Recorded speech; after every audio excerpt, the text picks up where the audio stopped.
Et là, allô. Ok, ça a l'air bon. Et donc, mixage stéréo. Ok. Allô. Ok. Bonjour à tous et bienvenue sur videobourse.fr pour le live de ce lundi 19 août 2013. Je vais vous demander si c'est ok au niveau du son et de l'image et on va commencer tout de suite.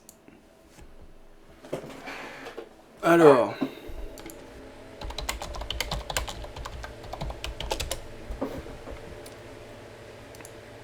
je vais lancer le chat audio, Mumble.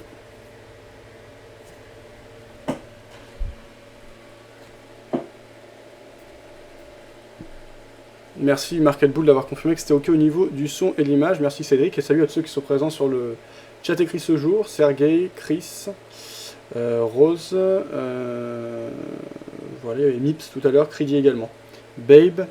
Voilà, bah, je vois qu'il y en a qui reviennent de vacances, tant mieux, n'hésitez pas à nous rejoindre sur le chat audio. Salut Mips qui est présent sur Mumble. Je vous rappelle qu'à la rentrée, à partir de septembre, pas exactement au 1er septembre, mais au mois de septembre, on va repartir sur les sessions de trading complètes, dans lesquelles je serai présent du matin jusqu'au soir, hein, normalement. Et donc là, on aura une vraie salle de marché, ce sera vraiment pas mal, il y aura beaucoup de monde, etc. Là, c'est les vacances, donc c'est plus cool. Moi, je bosse sur pas mal de choses par rapport au site, pour le faire évoluer de manière à bien le relancer techniquement et au niveau de l'administration et du design pour la rentrée. Pas évident. Et comme ça, la rentrée, je vais me concentrer que sur le trading, qui est vraiment ma passion. Voilà. Je suis censé faire des maths, mais bof, envie là, disait Market. Ok. Alors, comme d'habitude, un petit rappel du concept de l'émission. Alors, c'est en ce moment tous les soirs de 18h à 19h. Je pense que de toute façon, je laisse créneau horaire également par la suite, parce qu'il est intéressant pour recevoir des invités, etc. Cette semaine, je devrais avoir un invité intéressant, mais comme il n'est pas confirmé, j'attends. Ce sera vraiment pas mal. Et sinon, j'aurai faire des interviews là prochainement. Sinon, il y a des événements, vous avez vu en septembre, il y a le salon du trading notamment, les 20 et 21. Moi, j'y serai, je filmerai et ce sera intéressant. Il y aura des professionnels de qualité. On aura le temps de faire le point d'ici là, c'est encore assez loin. Donc, le concept de cette émission, c'est, même si ça s'appelle plus trader ensemble, ça s'appelle surperformance, l'idée est toujours la même. C'est-à-dire que moi, je trade, je publie les résultats de mon compte en direct, mais en aucun cas, je donne de conseils. De toute façon, j'ai pas le droit de donner de conseils, parce qu'en France, il faut une licence pour ça, que je n'ai pas la licence de conseiller en investissement financier. Donc mon rôle, c'est vraiment celui d'un animateur. Quelque part, voilà, je suis là pour faire le point sur ce qui se passe au jour le jour, dire ce que moi je fais, alimenter le débat et donner mon avis, etc. Si les gens ont des questions, y répondre, etc. Mais vous avez tout à fait votre place et vous avez autant de choses à dire que moi, donc n'hésitez pas à participer. Pour ça, vous avez le chat écrit en bleu en dessous le cas de diffusion de l'émission. Le chat audio, donc vous avez un lien vers Mumble, vous voyez en haut à droite du cas de diffusion de l'émission. Vous avez juste besoin d'un micro et vous pouvez participer à tout moment à l'émission. Voilà, donc l'idée c'est l'interactivité, l'échange et avancer comme ça. Alors ça on avait vu, salut Nico qui est là, Nico qui a bossé sur une nouvelle version de son outil de money management que vous pouvez retrouver sur le forum, n'hésite pas à mettre le lien de Nico si tu l'as sous la main, sinon je le mettrai tout à l'heure. Moi je crois commencer vers le 28 août. Market, tu parles de quoi là, de reprendre le trading à temps complet, c'est ça? Ok, bon. Alors, Nico, est-ce que toi t'as tradé ce jour? Alors, moi actuellement, vous voyez, j'ai 10 149 € d'équité. Donc je vous rappelle qu'il s'agit d'un compte démo chez le broker Active Trades, ouvert le 24 juin dernier, avec 10 000 €. Donc actuellement, on a un léger profit. Hein, si je fermais tout maintenant, on aurait 1,5%. C'est pas excellent, c'est pas mauvais non plus. Faut savoir que c'est pas 1,5% qui ont été atteints n'importe comment. Chaque position est clairement réfléchie. On a des critères d'entrée précis, il y a une réflexion derrière, etc. Donc même un petit profit, c'est bien, c'est positif. Quand on voit que les banques elles proposent du 2% l'année, du 3% l'année maximum, bon ben rien que là, si on a fait ça en 2 mois, on a déjà fait la moitié. Donc quelque part, on est quand même sur la bonne voie, même si on se contente de ça. Alors il faut voir également, puisque vous avez le suivi, quand vous cliquez sous le cas de diffusion de l'émission, voilà, vous avez vu, là ça a été mis à jour il y a 4 minutes. On atteint donc un gain actuellement de 5,36% au niveau de l'ensemble des positions fermées, mais on a une différence entre les positions fermées et l'équité qui apparaît en jaune ici. Ce qu'il faut regarder également, c'est le drawdown maximal. Donc on voit qu'actuellement il est de 5,54%, donc ce qui veut dire qu'entre le point le plus haut qu'on a atteint et le point le plus bas, il y a une différence de 5%. Ce qui est acceptable, moi j'aimerais bien sur ce compte garder un drawdown maximal en dessous de 20%. Donc on en est encore loin pour le moment, donc on continue à travailler. Et pour moi, c'est pas forcément mauvais ce qui est indiqué ici. Voilà, on travaille sérieusement. Le marché n'a pas été évident en cet été, en tout cas au niveau de nos prises de position, il n'y a pas une grosse volatilité. Alors moi l'approche que j'utilise, c'est plutôt une approche qui va amener du bénéfice quand il y aura de la tendance et de la volatilité importante à l'intérieur de cette tendance, et donc une direction claire des marchés. Ça n'a pas vraiment été le cas sur les marchés actions cet été, notamment les marchés actions européens. Donc malgré le fait que ça n'ait pas été idéal, on réalise de l'argent, on gagne de l'argent actuellement. Tant mieux, et on va essayer de continuer dans ce sens-là. Donc voilà, Nico qui dit qu'il n'a rien ouvert ce jour, et Mark Elbook qui dit qu'il rentrera en réel donc à la rentrée, enfin à la rentrée le 28 août.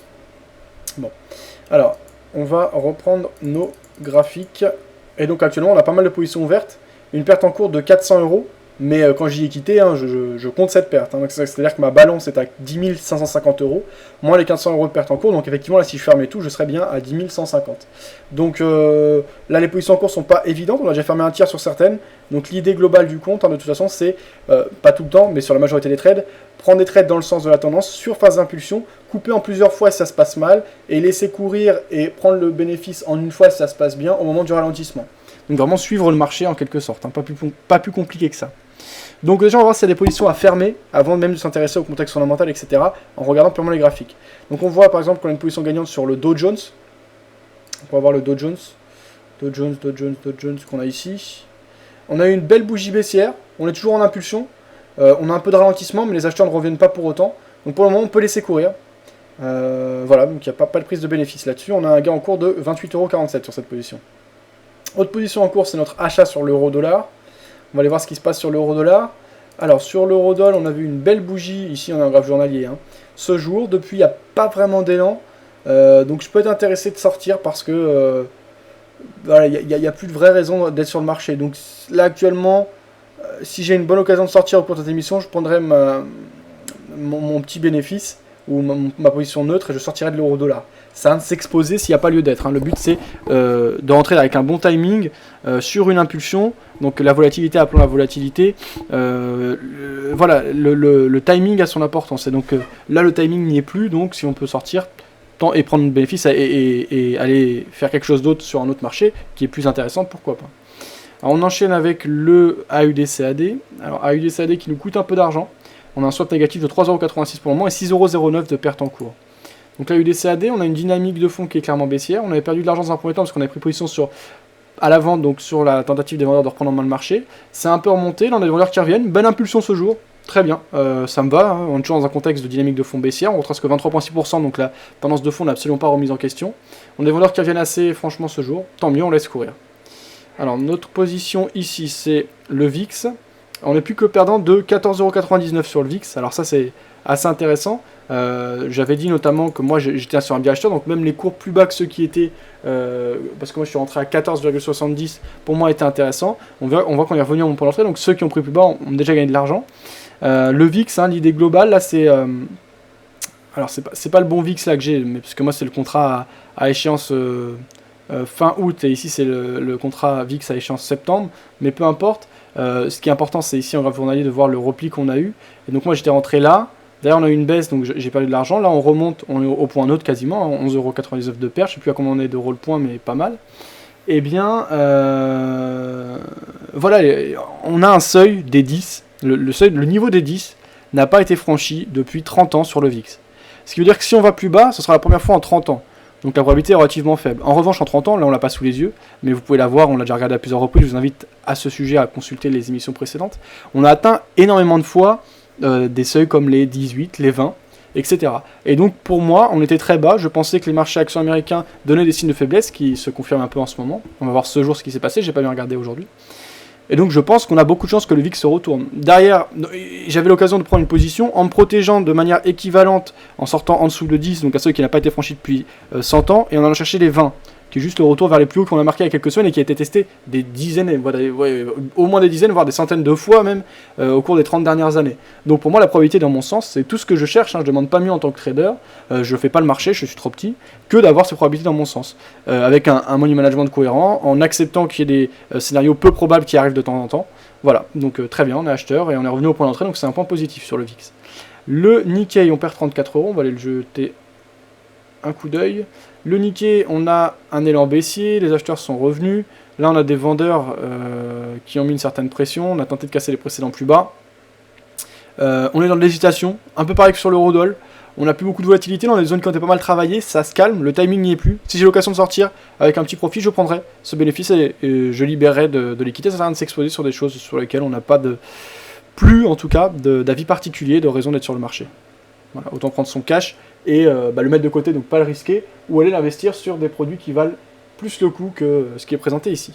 Alors on enchaîne avec l'euro CAD, alors heure CAD,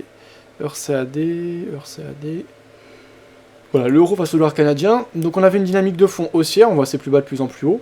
On était entré sur impulsion haussière et cassure des précédents plus hauts ici, c'est tout à fait cohérent. Derrière on a corrigé, on a sorti un tiers de la position, parce que quand on se trompe, on prend la perte en plusieurs fois. Là les acheteurs commencent à revenir, il n'y a pas de gros engouement, mais la dynamique de fond est haussière, on laisse courir dans le sens de cette tendance. Le dollar face à la livre turque. Alors on constate déjà qu'on réalise 12,65€ de swap positif, donc ça c'est intéressant parce que le temps joue pour nous, hein. Avec un taux d'intérêt assez significatif et important. En revanche, on perd 158€ sur la position en cours, donc ça c'est pas positif, donc on va aller voir ce qui se passe sur le dollar yen.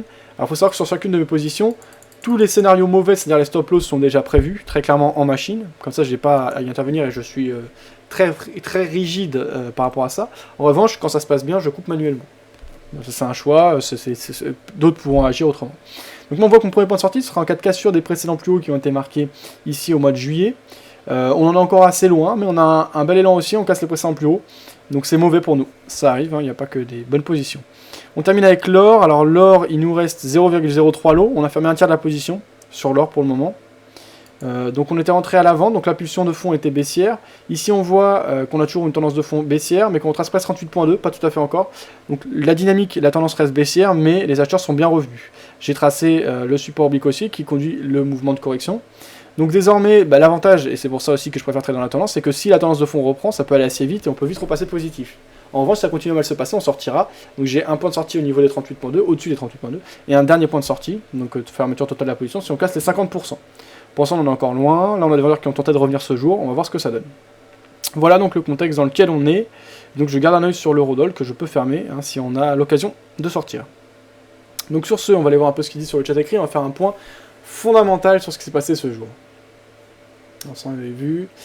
Vous en avez vu. Non, j'ai rien ouvert ce lundi, disait Nico. Pourquoi? Rien d'intéressant pour toi? Chris qui disait deck de chez deck, c'est pas possible, c'est pas normal. De quoi tu parles, Chris? Voilà. Alors Mips, ouais, et il y a Barchforin qui est là sur le Mumble, n'hésite pas à nous rejoindre, hein, à donner ton avis. Alors on va aller dans les salles de marché via les dépêches de l'AFP qui récoltent toujours des points de vue dans les salles de marché des traders ou des représentants de courtiers importants. C'est intéressant pour savoir ce qui s'est passé fondamentalement ce jour. Il ne faut pas oublier que même si souvent en tant que particulier on est souvent intéressé par les cours, les graphiques, le technique, le chartisme, le fondamental fait le marché a un impact conséquent. Pour moi, c'est important. Maintenant, je peux comprendre qu'on fasse abstraction de ça, notamment pour les scalpers. Moi j'ai du mal à le comprendre parce que quoi qu'il arrive on en a besoin, il y en a qui s'en font totalement abstraction. Bon, je ne suis pas dans un débat fondamental technique, moi je fais les deux. Voilà. Et je pense quoi qu'il arrive que c'est intéressant dans les deux cas. Ok. Alors, on peut voir 7 millions de points en septembre. Chat Bourse Francfort, le DAX clôture en petite forme. On lit ça, donc le DAX qui a perdu 0,31% ce jour. Donc d'après l'agence France Presse, la bourse de Francfort a terminé en repli lundi au terme d'une séance dépourvue d'impulsion et marquée par la retenue des investisseurs. L'indice vedette DAX a clôturé en baisse de 0,31% à 8366,29 points et le MDAX des valeurs moyennes a cédé 0,23% à 14 728,6 points. Le marché francfortois a vécu au ralenti alors qu'aucun indicateur macroéconomique ni publication d'entreprises importants ne figurait à l'agenda et les investisseurs sont restés prudents avec l'un des rendez-vous phares de la semaine, à savoir la publication des minutes de la dernière réunion du comité de politique monétaire de la Fed, Réserve fédérale américaine, mercredi soir. Du côté des valeurs, le fabricant d'engrais et de sel K+S s'est maintenu en tête du DAX, gagnant 1,98% à 18,8€, suivi de l'équipementier automobile Continental, plus 0,89% à 119,2€, et du groupe de chimie pharmacie Bayer. Le groupe, ça va moins nous intéresser, ok. Le pétrole recule malgré les violences en Égypte. Les cours du pétrole reculaient lundi en fin d'échéance européenne, en fin d'échange européen, souffrant de quelques prises de bénéfices auprès de plusieurs séances de hausse provoquées par les violences en Égypte. Vers 16h GMT, 18h à Paris, le baril de Brent de la mer du Nord pour livraison en octobre valait 110,30 $ sur l'Intercontinental Exchange ICE de Londres, en baisse de 10 cents par rapport à la clôture de vendredi. Sur le New York Mercantile Exchange, le NYMEX, le baril de Light Sweet Crude WTI pour livraison en septembre perdait 35 cents à 107,09 $. Les violences en Égypte, où plus de 800 personnes sont mortes depuis la semaine dernière, ont soutenu les prix du pétrole ces derniers jours, poussant même le Brent à un plus haut depuis début avril, jeudi dernier. Depuis que l'armée a destitué et arrêté le président Morsi le 3 juillet, l'Égypte est plongée dans une crise politique qui est devenue particulièrement violente la semaine dernière. L'Égypte n'exporte que très peu de pétrole, mais dispose, en plus du canal de Suez, d'un important réseau d'oléoducs et se situe ainsi au cœur de l'acheminement du brut d'Afrique du Nord et de la région du Golfe. Pourtant, il est extrêmement improbable que les émeutes causent l'interruption de l'acheminement de pétrole par le canal de Suez et l'oléoduc Sumed, les deux routes par lesquelles transitent jusqu'à 4,5 millions de barils de brut et de produits pétroliers chaque jour, estimés les analystes de Commerzbank, qui jugent tout de même qu'une prime de risque est justifiée. De son côté, le WTI était pénalisé par la perspective d'une diminution imminente des mesures de soutien de la Fed à l'économie américaine. Il semble que les investisseurs soient décidés sur le fait que la Fed commencera à ralentir ses mesures d'aide le mois prochain, et la seule inconnue est de combien sera ce ralentissement, jugé ainsi Michael Eason chez CMC Markets. Les opérateurs scruteront donc la publication des minutes de la dernière réunion de la Fed mercredi, espérant y trouver un indice sur le futur de la politique monétaire ultra accommodante de la Fed. L'institution injecte actuellement 85 milliards de dollars par mois dans le système financier américain via des rachats d'actifs, ce qui a tendance à inciter les investissements dans les actifs risqués comme les matières premières. Voilà donc ce que l'on pouvait lire.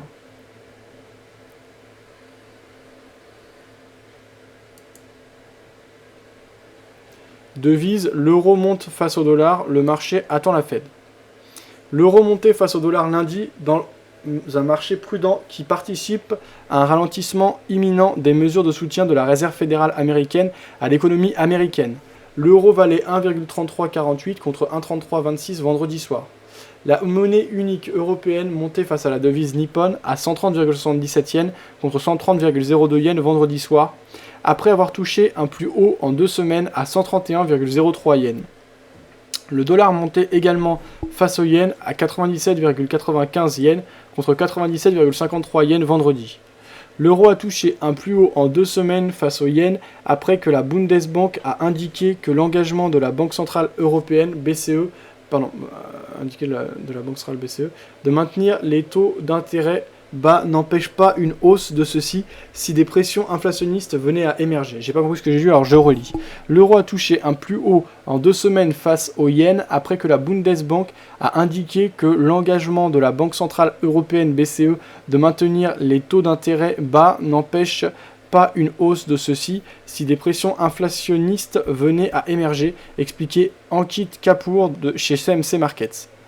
Dans son rapport mensuel publié lundi, la Banque centrale allemande est en effet revenue sur la nouvelle politique de communication de la BCE qui donne désormais des indications sur l'orientation de sa politique monétaire, estimant que la BCE ne s'était pas engagée sur un niveau de taux précis. Un taux d'intérêt élevé rend une devise plus rémunératrice et donc plus intéressante pour les investisseurs spéculatifs. Les cambistes restaient par ailleurs focalisés sur l'avenir de la politique monétaire de la Fed et attendaient de ce fait la publication des minutes de la dernière réunion de l'institution mercredi.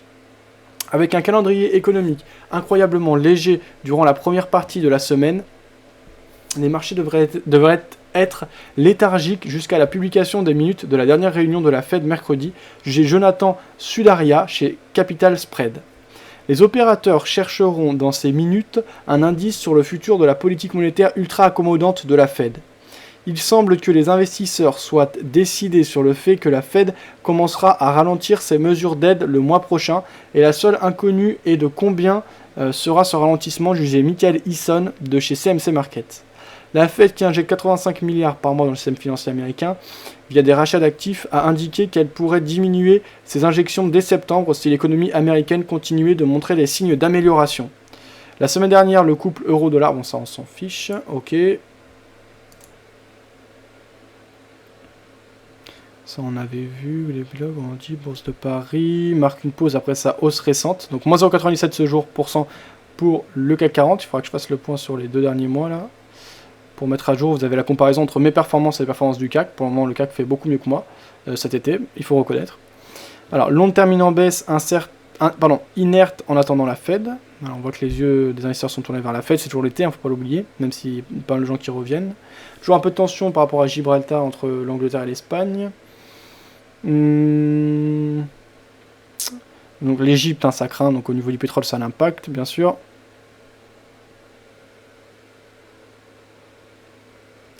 Voilà. La France emprunte 7,177 milliards d'euros à court terme à des taux en hausse. Voilà. Ok, bah le reste. Donc Wall Street, on va faire un point sur Wall Street et on terminera là-dessus. Wall Street avance prudemment en attendant d'en savoir plus sur la Fed. Wall Street hésitait lundi en début de séance, les investisseurs penchant pour la prudence en attendant d'en savoir plus sur les intentions de la Banque centrale américaine. Le Dow Jones grappillait 0,02% et le Nasdaq 0,5%. Vers 14h20 GMT, l'indice vedette Dow Jones Industrial Average s'adjugeait 2,96 points à 15 084,43 points et le Nasdaq à dominante technologique 17,97 points à 3 620,75 points. L'indice élargi Standard & Poor's 500 s'appréciait de 0,10%, plus 1,64 points à 1157,47 points. Hésitant face à des indicateurs contrastés et à une forte remontée des taux d'intérêt, la bourse de New York avait terminé en baisse vendredi. Le Dow Jones avait cédé 0,20% à 15 081,47 points, signant par la même occasion sa pire semaine depuis plus d'1 an, et le Nasdaq 0,09 points à 3 602,78 points. Face à un agenda dépourvu de tout indicateur ou résultat d'entreprise majeure, le marché va très probablement continuer à avancer au gré des discussions sur la réserve fédérale, selon les analystes de Schaeffer's Research Investment. Plusieurs responsables de l'institution ont prévenu ces derniers mois qu'il pourrait mettre un frein à son programme de relance dès septembre, en soulignant toujours que cette décision dépendrait de la vigueur économique. À l'affût d'indices à ce sujet, les courtiers attendent avec impatience la publication mercredi des minutes de la dernière réunion du comité politique monétaire de la Fed, le FOMC, et seront attentifs à tout discours prononcé lors de la réunion des banquiers centraux à Jackson Hole, Wyoming, centre des États-Unis, de jeudi à samedi. La question, vont-ils ou ne vont-ils pas annoncer un ralentissement des mesures de soutien lors de la prochaine réunion du FOMC les 17 et 18 septembre, planera au-dessus du marché toute la semaine. Selon Patrick Howard de Briefing.com, les derniers indicateurs sont assez inégaux et ne permettent pas de se faire une idée tranchée sur la solidité de la reprise, a-t-il relevé. Une des idées qui circulent actuellement est le fait que l'accélération récente des taux sur le marché obligataire pourrait inciter les banquiers centraux à ne pas agir tout de suite car ils craignent que cette remontée des taux n'entrave la reprise du marché immobilier, a ajouté l'analyste. Voilà donc ce qu'on pouvait lire fondamentalement, je crois que c'est tout au niveau des publications d'importance. Marché européen en baisse, on attend toujours la Fed, voilà, je vois pas d'autres informations particulièrement importantes. Alors on termine ce point fondamental par les annonces macroéconomiques qui sont tombées ce jour et celles qu'on attend pour comprendre le contexte dans lequel on va analyser et lire le marché. Alors ce jour on voit que c'était très très calme, en général le lundi de toute façon c'est calme, je crois que c'est statistiquement la journée la moins volatile sur les quelques paires majeures, notamment l'euro-dollar. Aujourd'hui on avait des nouvelles d'importance moyenne par rapport au dollar néo-zélandais, c'est tombé conforme aux attentes et aux chiffres précédents. Il y a eu la balance commerciale japonaise qui est tombée moins bon que les attentes. On a eu les ventes de voitures neuves en Australie qui est tombé, il n'y avait pas d'attente, mais c'est un peu meilleur que les chiffres précédents, mais c'est c'est beaucoup moins bon que les chiffres précédents. Les chiffres précédents étaient révisés en baisse en plus, de 4% à 3,6%, et là les chiffres sont tombés à moins 3,5%. Et demain, donc on sera le mardi 20, août, eh bien nous aurons Monetary Policy Minutes. On aura à 3h30 les minutes de la Banque centrale australienne qui se tiendront à 3h30 du matin. À 4h, on aura un discours d'un gouverneur important relatif à la politique monétaire du pays néo-zélandais. Donc ça, il faut regarder par rapport aux devises océaniques. À 5h, les attentes d'inflation en Nouvelle-Zélande, l'indice PPI en Allemagne à 8h, et les ventes au détail par rapport à l'économie canadienne à 14h30 demain. Voilà, ce sera d'importance moyenne. Ok, j'en ai fini avec le fondamental, on va regarder les techniques, voir s'il y a des opportunités de rentrer ce jour. Alors là, sur l'eurodoll, on perd 3,63€ sur la position, non, on perd 7,20€, donc on n'a pas revenu en arrière. Pour le moment, voilà, je ne sors pas, je reste sur le marché, mais je surveille, hein, même si je deviens neutre ou si je gagne un peu, je sortirai sur l'euro-dollar. Bon, qu'est-ce que je voulais dire? Oui, alors un petit projet, avant de lire ce qui se dit sur le chat écrit, j'y pense depuis longtemps et je le ferai un jour, parce que je pense que ça va intéresser du monde, mais j'ai ouvert un sujet sur le forum qui est passé assez inaperçu. Il faut dire que le forum est bien actif en ce moment, donc il y a certains sujets, on les voit défiler rapidement, on n'y fait pas attention, donc je me permets de mettre l'accent dessus dans le cadre de cette émission, parce que c'est un projet qui va vraiment me tenir à cœur et qui va être très important pour la suite, et je pense que ça peut intéresser du monde. Il s'agit de le projet de salle de marché, hein, une salle de marché que je souhaiterais ouvrir sur Paris. J'ai pas de date précise, mais je pense que ça se fera en 2014. Il faudra du monde, mais on pourrait commencer assez petit sans problème. En fait, l'idée, c'est dans un premier temps de partir de toute façon avec 5 traders. Donc l'idée serait de payer un abonnement clair, il n'y aurait pas de choses gratuites. Enfin voilà, il y a plusieurs modèles. Moi, ce serait vraiment le modèle le plus transparent, c'est-à-dire que je loue un grand bureau, je fais les démarches, etc., pour être en conformité par rapport à l'entreprise, etc. Et ensuite, on les divise en plusieurs bureaux. Alors soit en open space, ou voilà, idéalement en open space, et idéalement avec une petite salle de réunion. Et l'idée, c'est de faire un bureau de traders particuliers, et de faire payer les gens entre 300 et 600€ par mois selon le prix du bureau qu'on trouverait. Et bien sûr, moi sur tout ça, je prendrais une petite part de bénéfice. Donc mon idée de base, voilà, c'était ça. C'est pas non plus d'abuser, hein, c'est-à-dire de toute façon après, c'est pas intéressant. Alors l'idée, c'est un peu le principe même de Vidéo Bourse et de cette émission, je trouve que ce serait plus concret, c'est de réunir des personnes. Alors après, on peut partir sur plein de projets, il y a plein d'idées, mais de toute façon, pour lancer un projet, c'est toujours le plus dur, c'est de le lancer. Je pense qu'il faut partir sur quelque chose de simple. Donc l'idée de base, c'est ça, c'est déjà de vraiment avoir une dynamique et une optique professionnelle. Et je pense déjà que des gens qui ont une démarche et une optique de se déplacer au quotidien dans un bureau, donc de participer à des réunions, puisque mon idée serait de le matin par exemple à 11h ou à 11h30 quand le marché devient plus calme, faire une demi-heure de réunion. Donc on se réunit l'ensemble des traders de la salle, on discute, on échange, etc. On échange ses points de vue, etc.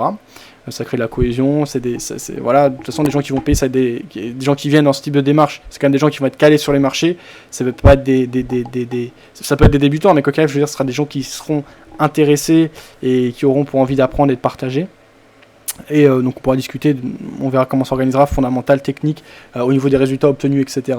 Et d'en refaire une le soir, par exemple, à 17h30 jusqu'à 18h. Voilà. Il n'y aurait pas d'obligation, bien sûr, parce que la personne déjà paye son emplacement, etc.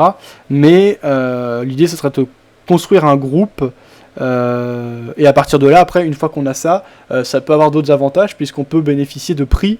Par exemple, si on a une salle de 5 ou 10 traders, et en général, si on est prêt à débourser plusieurs centaines d'euros par mois, on peut tout à fait négocier directement auprès d'un broker des spreads plus serrés, des commissions plus serrées sur les futurs, selon ce que traderont les uns les autres. On peut partir sur beaucoup de choses, mais ça sert à rien de parler pour rien dans le vide si le projet ne se fait pas. Déjà, l'idée serait de savoir s'il y en a qui sont motivés pour rejoindre une salle de marché entre traders particuliers, avec un concept de base de 2 réunions par jour. Donc les avantages, c'est professionnalisme et professionnalisation de l'activité de trader particulier, puisque la plupart du temps on est tout seul chez soi, donc c'est pas professionnalisant. Le fait de rejoindre une salle de marché, c'est déjà bien.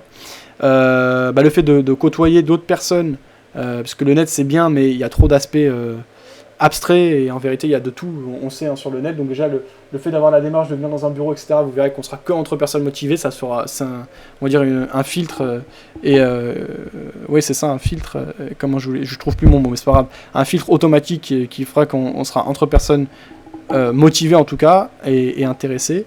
Une ambiance de travail sympa, l'idée sera quand même d'avoir des gens sympas, parce qu'on sera tous les jours ensemble, en tout cas la plupart du temps, parce que vous savez, il n'y a pas d'obligation encore une fois, donc si le mec veut pas venir pendant une semaine, il n'y a pas de problème. Alors par contre, c'est sûr que si un mec vient pas pendant plusieurs mois, je sais pas, admettons, il y a un mec qui a plein d'argent, il est motivé, il paye ses mois, mais il s'en fout, il vient jamais. Au bout d'un moment, ce sera bien de le remplacer. À un moment donné, ce sera pas le monde qui manquera, donc il n'y aura pas de problème pour ça, parce que forcément, le but, c'est quand même d'avoir un groupe et d'échanger au quotidien. Sans trop se brusquer, sans qu'il y ait d'obligation, mais que ça se fasse naturellement. Enfin voilà, je pense que vous avez compris le concept, vous comprenez quels sont les avantages. Je vous laisse le lien pour ceux que ça intéresse.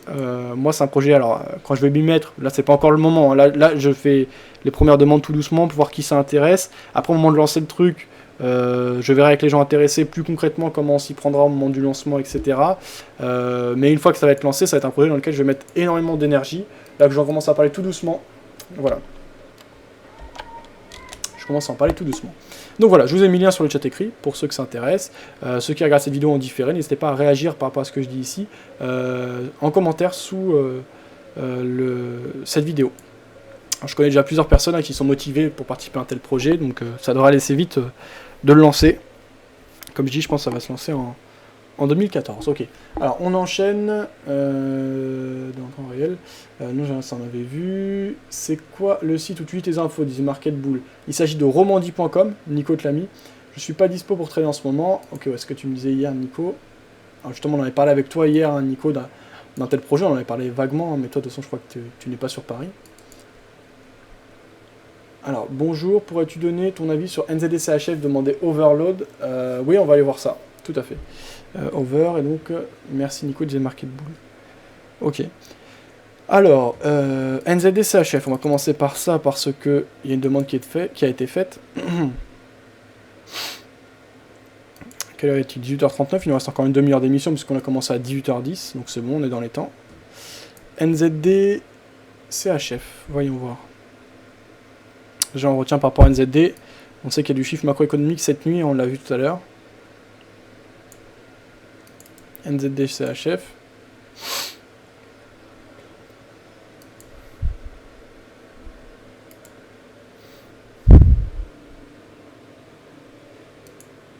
Ok. Alors, je vais me mettre en graphique journalier. Alors, voyons voir. C'est en train de charger. NZD CHF. Déjà, premier constat, on est sur une dynamique baissière. On a eu des phases de correction, on a eu de l'hésitation. Là, on a des vendeurs qui reviennent assez brusquement.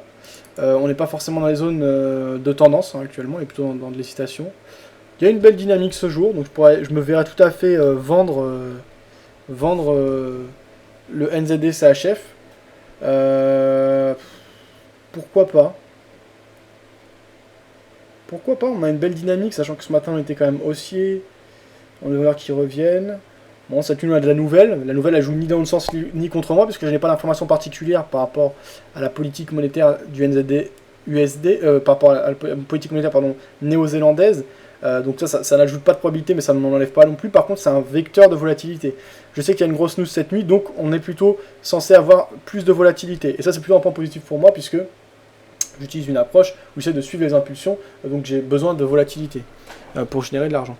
Donc moi, en tout cas, si j'en trouve, ça serait clairement baissier, et je suis tenté d'entrer. NZD CHF, je suis tenté de rentrer. Hein. Alors certes, la tendance de fond n'est pas très forte. On est actuellement dans une zone de résistance potentielle. On a une belle impulsion en cours. Donc il y a pas mal de chances pour que ça continue. Hein. Je reprends souvent la même idée. Donc c'est-à-dire que si tout le monde veut la même chose, il y a peu de chances pour que tout de suite après, plus personne ne le veuille. Hein. Aujourd'hui, tout le monde a voulu aller dans ce sens-là. On voit que les jours précédents, ça n'a pas été forcément suivi. Non, je vais pas le suivre parce qu'il n'y a pas de tendance. Je pense qu'il y a mieux à faire. Mais pardon, avis plutôt baissier. Donc over. Pardon, tu me demandais mon avis. Pourquoi? Est-ce que tu as une position en cours? Ou qu'est-ce que tu as repéré de particulier comme configuration par rapport à ce produit? Alors, on reprend, nous, les produits qu'on a l'habitude de regarder. USD, alors, techniquement, cette fois, hein, le dollar face au yen, pas intéressant pour moi. Pourquoi? Triangle, on est à l'intérieur de ce triangle, proche de la zone médiane de ce triangle, donc il n'y a rien à faire, pour moi. L'euro franc suisse, impulsion intéressante, mais alors il n'y a pas de tendance. On est dans l'hésitation, on a à peu près le même triangle que sur le dollar face au yen, donc pas intéressant, pas de prise de position. USD face à la livre turque, on souffre, on empoche du swap, mais les acheteurs reviennent. Comme j'ai dit, je reste en position, et si ça se passe mal, on a nos scénarios de sortie qui sont prévus, qui respectent notre money management. À USAD, on passe positif, très bien, je laisse courir, l'impulsion est intéressante. C'était l'euro-dollar que je voulais sortir, j'ai pas eu l'occasion. Alors ici sur le câble, le mouvement de hausse continue à monter, on est dans une zone de résistance qui a fait ses preuves plusieurs fois, en l'occurrence ce serait en l'occurrence déjà 2 fois depuis le mois d'avril. Pour le moment ça met des beaux rebonds, là les acheteurs ont toujours la main. Si on casse les précédents plus hauts, donc là si on prend l'ensemble du dernier mouvement de baisse sur le câble, ici, on a marqué un beau double bottom. Je crois même, je sais plus, mais je me rappelle à un moment on avait accéléré à la baisse, bah, finalement très beau double bottom. Alors là les mecs qui ont fait de l'harmonique, alors ceux qui avaient trop serré le stop c'est dommage parce qu'ils ont dû se faire sortir, mais alors ceux qui ont fait du chartisme tout simplement, là on a eu un parfait double bottom et il y avait un énorme ratio à les choper. En ce moment on débat pas mal avec un gars sur le forum pour du débat, bon ça part un peu en débat, on va dire moi-même le premier, hein. Où on essaie un peu de se contrer, de se répondre, etc.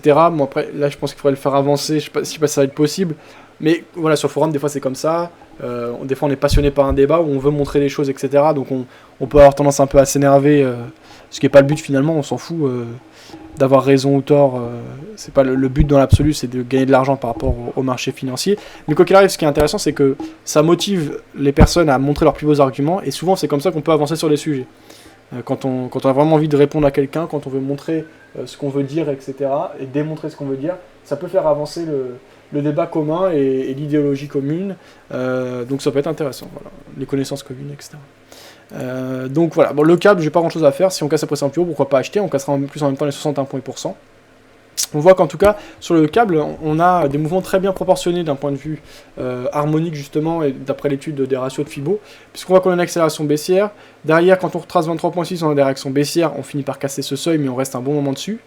38.2, on rebondit précisément dessus. 50%, on rebondit précisément dessus. On remonte 61.8, on rebondit précisément dessus. On revient tester précisément les précédents plus bas, on revient avec des attentes sur les 38.2, enfin... Les seuils sont respectés, c'est très bien proportionné, donc c'est intéressant, hein, pour ceux qui se fient à la technique, de trader le câble. En petite parenthèse, tiens, je vais vous montrer le dessin de Jade. Vous savez, Jade qui réalise régulièrement des dessins pour nous. Je l'ai pas encore mis bien sur Vidéobourse, j'ai mis que sur le forum, mais il faut que je le fasse. Je le ferai ce soir. Bien le présenter sur Vidéobourse, je le mettrai à la une, etc. D'ailleurs, ceux qui n'ont pas vu la vidéo à la une, n'hésitez pas, parce qu'après, il ne sera plus. Bon, elle ne sera plus à la une, hein, elle sera toujours disponible sur le chaîne YouTube, etc. Qui est l'interview avec Benoît Rousseau, donc professeur d'histoire économique, responsable du blog connu enlil.com, et surtout scalper à son compte, avec de très bons résultats. Il vit de son trading, donc c'est intéressant. Donc, je vous mets le lien par rapport à ce dessin de Jade. Enfin, déjà, on va le regarder ensemble. Et ensuite, je vais vous mettre le lien sur le chat écrit. Voilà donc le dessin de Jade. Donc, vous voyez, ici, vous avez comment 90% des traders imaginent les bureaux d'un broker. Donc on voit la salle de marché qui représente 70%, la partie recherche et développement qui représente 10%, la partie marketing 10%, et le service client 10%. Le problème, c'est que c'est pas du tout comme ça que les brokers... s'organise. Bon alors là j'ai pris cet exemple là pour que ce soit graphiquement représentatif, hein, donc le bureau d'un broker, mais c'est pour vous montrer quelle est l'importance des différents services chez un broker. Souvent on se l'imagine comme ça, hein, c'est-à-dire on s'imagine qu'il y a beaucoup de monde en salle de marché, beaucoup de traders qui cherchent, dans le cadre des market makers, à couvrir le broker, dans le cadre, voilà, peut-être à transférer les ordres, à jouer la jonction entre le marché interbancaire et son client, à négocier des spreads plus serrés, etc. Donc souvent on s'imagine un peu comme ça, et finalement le marketing représente une petite part, certes, service client une petite part, recherche et développement une petite part. C'est pas vraiment comme ça que ça se présente réellement. En vérité, on a un service marketing et service client énorme en général, hein, chez 90% des brokers. On pourra débattre et aller plus loin sur le forum si on veut des noms précis, des modèles précis, etc. Je pense qu'on recevra aussi des gens intéressants en interview, hein, ces prochaines semaines. À la rentrée, ça va être très très actif. On pourra discuter de ça et débattre de ça, puisque parfois ça joue au détriment du client, bien sûr, ou en tout cas sur la masse. Ça va être des brokers parfois qui vont plutôt cibler des débutants, puisqu'ils vont faire de l'argent, on verra après. Voilà, en tout cas, un gros service marketing et service client avec une grosse logique derrière, rien n'est laissé au hasard, etc. Finalement, une salle de marché qui est très faible, puisque beaucoup de courtiers ne se couvrent pas forcément, donc empochent les pertes des clients potentiels, surtout quand il s'agit de débutants, ou se couvrent de manière globale, ça dépend, mais quoi qu'il arrive, en vérité, l'activité de salle de marché n'est pas si importante. La partie recherche et développement est plus importante. Je pensais notamment au développement de nouvelles plateformes, mais aussi de nouvelles technologies, toujours, etc. Mais finalement, l'essence même, c'est-à-dire l'achat et la vente de produits financiers, n'y représente pas un espace si important. Donc voilà, les bureaux de 90% des traders, c'est subjectif, hein, je mets ça, on peut le critiquer, c'est ouvert aux critiques. Moi, je fais ça pour alimenter le débat, je joue mon rôle de quelque part de journaliste. Et là, il s'agit théoriquement de dessins humoristiques, hein, donc je fais ça pour exprimer un point de vue. Je ne considère pas que c'est la réalité. Alors ici, on voyait un graphique avec comment 90% des brokers se rémunèrent. Alors, ce serait intéressant de le lire dans le sens inverse. Je ne sais pas pourquoi il l'a mis comme ça, Jade, mais bon, c'est pas grave. Donc voilà, comment 90% des traders pensent que leur broker se rémunère. Donc on voit que la plupart d'entre nous, alors peut-être pas nous sur videobourse.fr parce qu'on passe notre temps quand même à être sur les marchés et à travailler, à lire des articles, on discute, parce que c'est une place d'échange quand même, videobourse.fr, avec une certaine honnêteté dans l'ensemble. Moi en tout cas c'est mon éthique, hein, et la plupart des gens sur le site sont dans cette démarche là, c'est-à-dire de donner leur point de vue, donc vraiment on échange entre particuliers, donc forcément nous on se forme, on a une certaine vision. Maintenant, on a une bonne communauté maintenant, notamment sur le forum, sur la chaîne YouTube, etc. On n'est pas la majorité des brokers, des traders, pardon, francophones ou de manière générale des traders particuliers. Eh bien, la majorité des traders s'imaginent que le trader gagne son argent avec les spreads et les commissions uniquement. Ça, c'est vrai pour des courtiers qui vous font accéder au marché actions, donc je pense aux courtiers comme Cortal Consors, Bourse Direct, Dubus, etc. Pour les courtiers, par exemple, américains qui proposent les futurs, où c'est le marché centralisé, donc là, ils s'encaissent que la commission. C'est vrai pour des vrais ECN, c'est très rare, je crois qu'il y a du Cascopy. Après, il y en a d'autres, mais qui sont moins connus, en tout cas pour le moment, en France, etc. Mais ils vont peut-être arriver sur le marché français, d'ailleurs, ça va être intéressant s'il y a un changement de modèle. Donc ça, en tout cas, 90% des traders pensent que leur broker se rémunère via les spreads des commissions. En réalité, 90% des brokers se rémunèrent par une grande partie sur la perte des clients et une petite partie finalement sur les spreads des commissions. Et ça veut dire beaucoup par rapport à certaines choses qui se passent parfois, etc. Bon, voilà. En tout cas, l'idée était de moi, de base, le croquis, etc. Mais bravo à Jade, qui réalise toujours des dessins sympas. Voilà, c'est très beau, c'est agréable à regarder. Voilà. Donc, ça, vous pouvez le retrouver sur le forum. Je vous mets le lien. N'hésitez pas à réagir sur le forum. Voilà. Ça, c'était partagé, même actuellement, sur le chat écrit. Vous retrouvez bien sûr tout ça sur nos réseaux sociaux. Alors sur le chat écrit, qu'est-ce qu'il y avait? Merci, moi j'ai misé sur une poursuite de la hausse, disait Overload. Ok, est-ce que tu veux nous citer tes arguments ou nous partager un graphique peut-être par rapport à NZD CHF Over? Chris qui disait c'est une bonne idée Fabien, mais bon je pense que sur Vidéo Bourse, la bonne cible pour ouvrir... Je pense pas que Vidéo Bourse... alors j'ai pas bien compris, Chris, qu'est-ce que tu voulais dire? Bonne idée, c'est une bonne idée Fabien, mais bon je ne pense pas que sur Vidéo Bourse la bonne cible pour ouvrir une salle de marché. Pourquoi ça Chris? Vidéo Bourse ça intéresse quand même des traders particuliers actifs, donc je pense que c'est un peu la cible parfaite on va dire pour ouvrir une salle de marché, ou en tout cas pour prospecter, pour essayer de lancer ce concept. Pourquoi toi tu penses que ce ne serait pas le cas? Market qui disait elle était cool l'interview avec Benoît, merci, disait Market, pas de souci. Voilà. Merci, c'est mon travail, ouais. Chris qui disait, ici, sérieux, c'est 90% RSA et chômeurs, disait Chris. Non, je pense pas, Chris. Je pense, toi, t'es beaucoup sur le chat et tu dis pas mal de conneries. Je dis pas ça méchamment, mais je veux dire, tu rigoles pas mal avec les gars, ou tu parles autre chose que le trading souvent. Tu vas parler des paris, tu vas parler des courses hippiques, puisque c'est un peu ça que t'aimes, etc. Donc du coup, c'est pas du tout la majorité des gens de Vidéo Bourse qui viennent participer ou qui discutent au quotidien avec toi. Je te conseille rien, mais je pense que si tu vas sur le forum, etc., tu vas voir, on parle parfois assez profondément et on aborde dans les sujets en profondeur, sur des sujets très précis par rapport au trading ou à l'industrie de la finance. Et ça, forcément, des échanges poussés, ça ne peut pas être fait par des gens qui n'ont pas d'expérience sur les marchés, ou qui ne traitent pas activement, ou qui n'ont pas une bonne connaissance de cette industrie, donc ça ne tombe pas du ciel. Donc voilà. Market qui disait, ça on avait vu, Léo qui rigolait, Market qui disait, moi je crois qu'il y a peu de gens qui sur ton forum et sur le chat en vivent, donc une location d'un endroit, le concept est bon. On verra, Market. Moi, j'essaie de le lancer, de toute façon je fais pas de risque. En tout cas j'essaie de lancer ça, moi je suis sérieux, je suis prêt à m'investir. Si je vois qu'il y a des gens qui sont chauds à mettre, voilà j'ai dit en gros ça va être entre 3 et 500 euros par mois pour créer ce concept. Moi-même je les mettrai, hein. Je ferai partie, de toute façon ce sera moi qui gérerai l'ensemble, donc c'est même pas que je les mettrai, c'est moi qui vais prendre les risques quelque part. De toute façon si je remplis la salle après, tant mieux, c'est bon pour moi. Ça pourrait sans doute me permettre de générer un bénéfice si je propose une belle offre, etc. Mais de toute façon, c'est moi qui vais mettre en place le concept, donc dans un premier temps, c'est moi qui vais prendre les risques. Donc déjà, moi, j'y serai.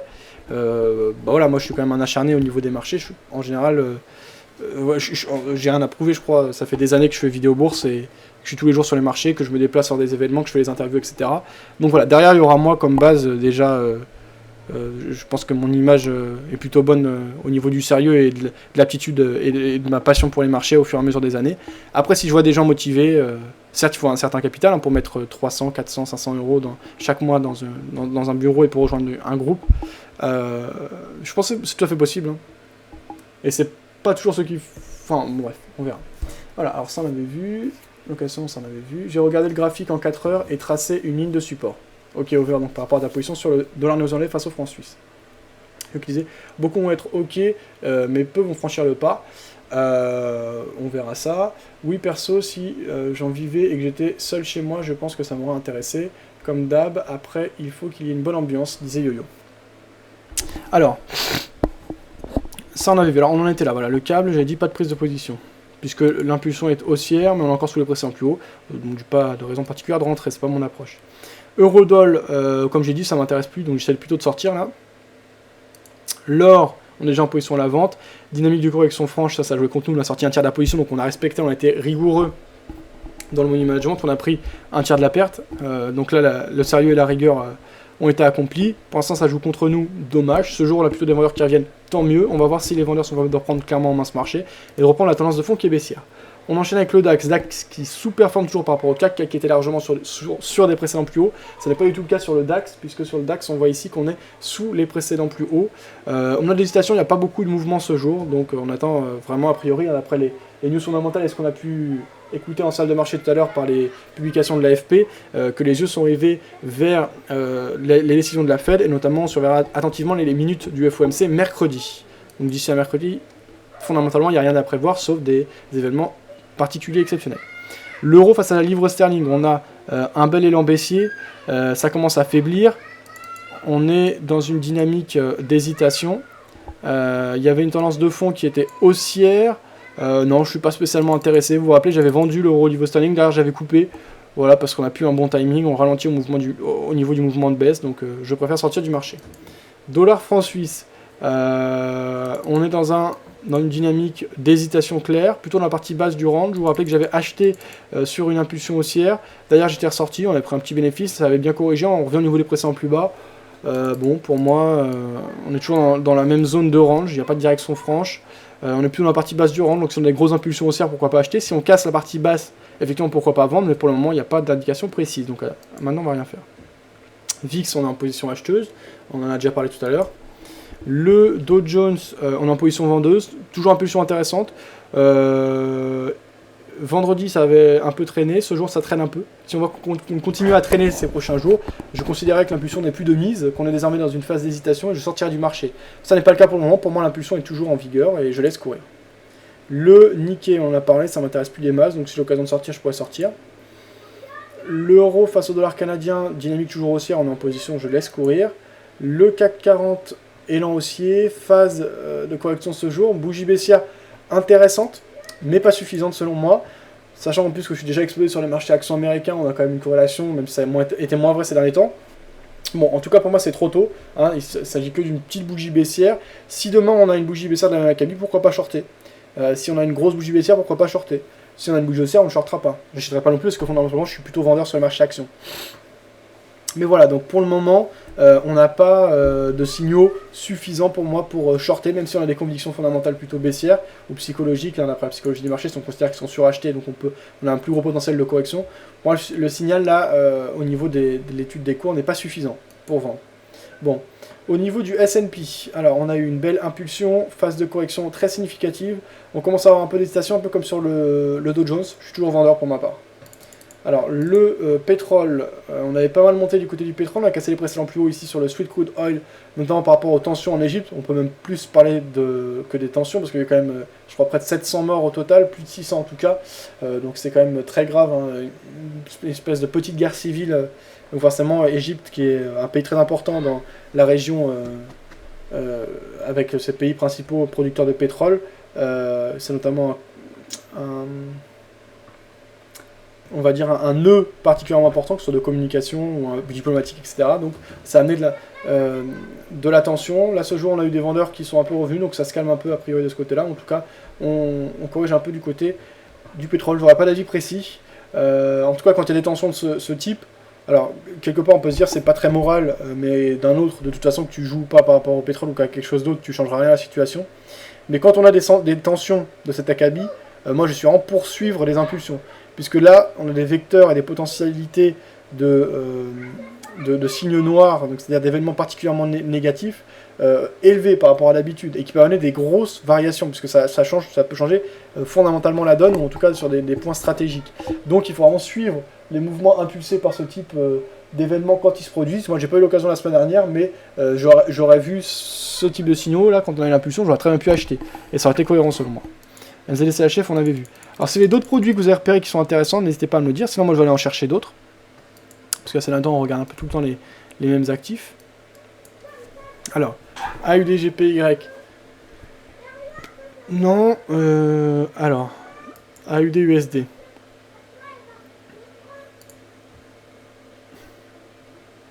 Voilà.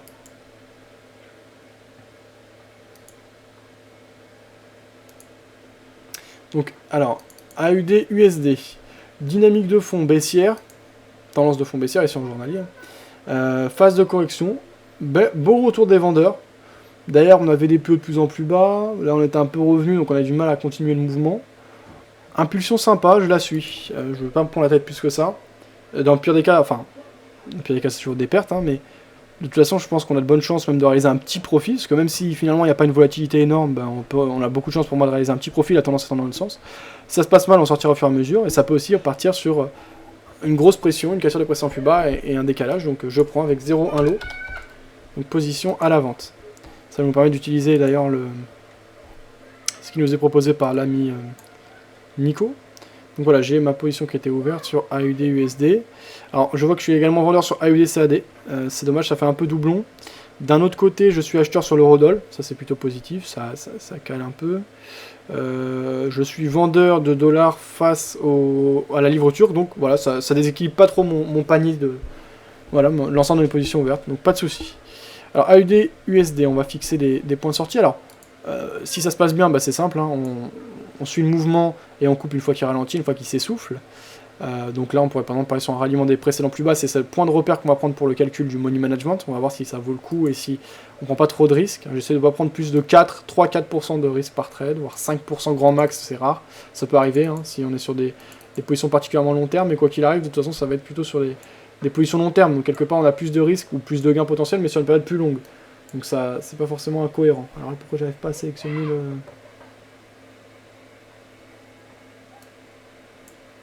Bon. Ça m'énerve là, putain. Voilà. Ok. Donc ça c'est bon, on a nos Fibo. Et on va regarder nos graphiques. Ok. Alors, dynamique clairement baissière ici en graphe journalier, retracement de 23.6, prise de position à la vente. Comment va-t-on sortir? Alors, idéalement, ici on a une belle zone de résistance, donc on va passer au-dessus. Donc on est rentré à 0,9112, on pourrait sortir le premier tiers à 0,9343. Donc 0,93 c'est le plus haut, donc on va le mettre à 0,9350. Alors, on va sortir l'outil de Nico, je vais vous mettre le lien en même temps. Putain, j'ai 19h01, fait chier. Ah, c'est rapide d'une heure. En même temps, c'est bien parce que au moins personne s'ennuie. Par contre, pour aborder les sujets, pour les développer, c'est compliqué. Mais bon, il faut ce qu'il faut. Alors, Nico, c'est dans Apprendre. J'aurais peut-être créé une section outils sur le forum. Pour l'instant, disons, les outils, je les publie plutôt dans Apprendre. Bon. Ah non, même pas alors. Vous voyez, même moi je m'y perds, donc c'est que c'est pas bon signe. On l'avait mis dans quoi, Nico, le sujet là? Outil d'aide au menu management, voilà, c'est dans stratégie de trading. Bon. Enfin bref. Alors, dans stratégie de trading, on a Nico35 de son pseudo, qui nous a publié ça. Je vous laisse le lien pour ceux que ça intéresse.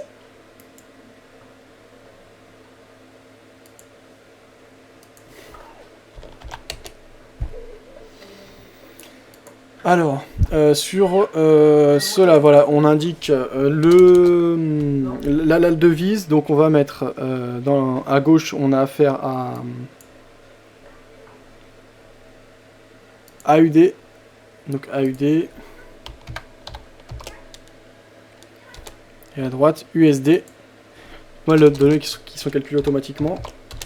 Voilà, donc notre point d'entrée. Alors, notre capital en euros, actuellement, il s'élève à...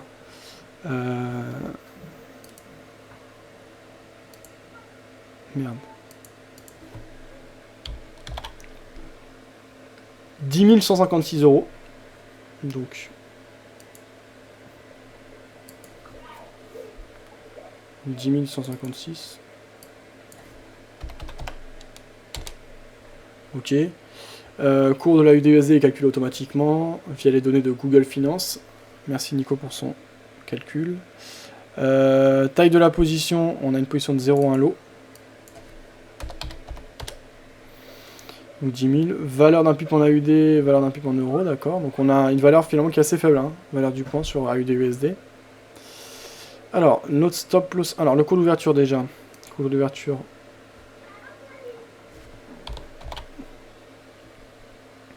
Cours d'ouverture. AUD USD. 0,91 12 4.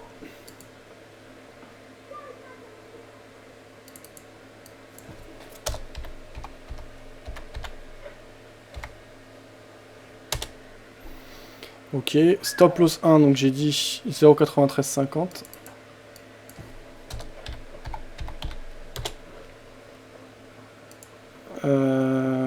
Stop loss 2, donc on va le mettre au-dessus des 38.2, donc 0,95 05, on va le mettre à 0,95 20. 0,95 20.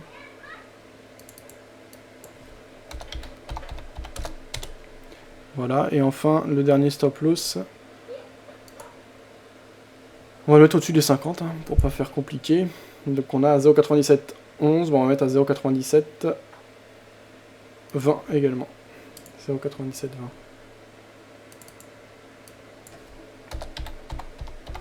20. Ok. L'objectif, donc... alors, ah oui, au niveau des sorties. Alors, on va sortir sur la première 0,03. Seconde 0,03.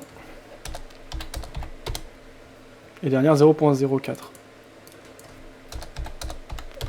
Voilà. Donc au total 10. Donc ça c'est bon. Donc on a un risque... Alors, là il y a un souci. Je crois qu'elle n'est pas bien calculée, Nico, la valeur du point. Ah oui, non, c'est parce que j'ai mis long. Oui, d'accord, ok. Je me suis trompé. Pour les shorts, c'est là. Donc alors, 0,9350. 0,95 20. Et 0,97 20. Ok, donc au total 0,03. 0,03 et 0. Ah mais non, voilà, ce que je... Mais non, c'est ça. Le total 0,10, voilà, c'est ça. Donc ça c'est bon. Et donc on a un risque. Bah non, il met toujours la même chose. J'ai pas compris là. 0,91 12. Point de sortie au fur et à mesure. Et il met que j'ai qu'une perte de 32,72 78. Mais c'est pas le cas. Je crois que c'est plutôt 327 €. Donc je sais pas... Donc à mon avis c'est plutôt 3,2% hein, de risque par rapport au capital. Je sais pas si tu m'entends et si tu peux aller jeter un coup d'œil. Mais bon, en tout cas on va étudier le ratio, ce sera déjà ça qui est important. Et donc au niveau de l'objectif...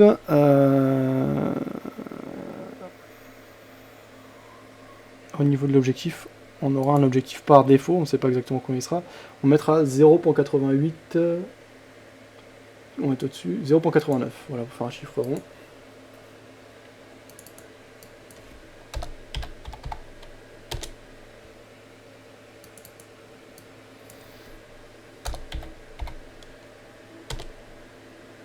Ok. Voilà, donc on a un objectif de seulement 1,6%, donc on a un objectif plus faible que le stop loss, mais sachant que le stop loss global, hein, c'était vraiment dans le pire des scénarios, a peu de probabilité de se réaliser. Finalement, on a même plus de chances d'aller chercher le take profit que le stop loss 1. Donc c'est assez intéressant, et voilà, on a l'impulsion qui est dans l'autre sens. On sait que ça respecte le money management, donc on peut placer ainsi nos points de sortie. Donc au niveau du stop, on ne l'aura pas. Au niveau des stop loss, donc je vais sortir 0.03 lot. Si on atteint les... Alors, 0.9350. Voilà, donc on le voit apparaître ici. Ça c'est bon. Second point de sortie, donc 0.9520.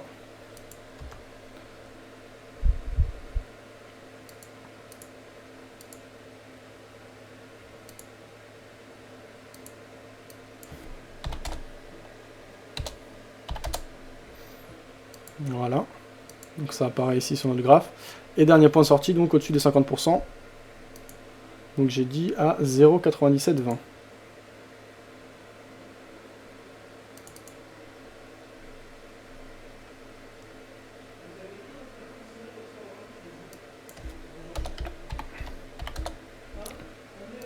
Ok, donc ça c'est bon.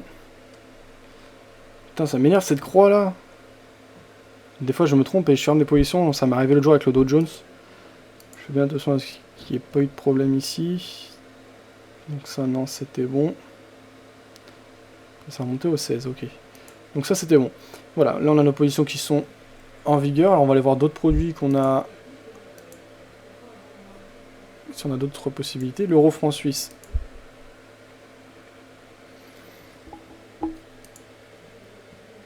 Ici on est dans le graphique journalier.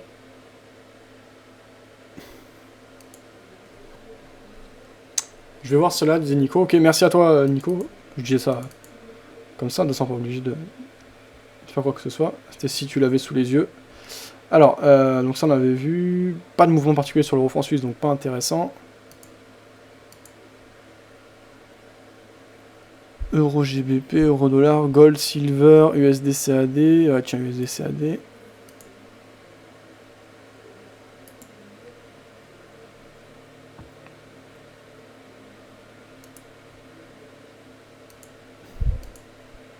Voilà. Dynamique de fond toujours haussière. Rebond régulier sur un support oblique haussier long terme en graphe journalier. Voilà, qu'on va mieux voir ici. Les acheteurs qui reviennent doucement. Quelque part, c'est intéressant parce qu'on a une dynamique de fond haussière.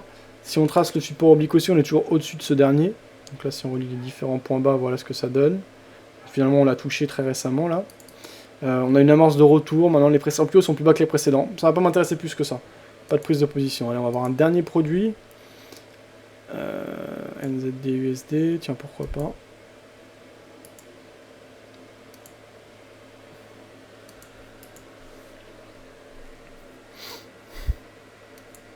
Ok.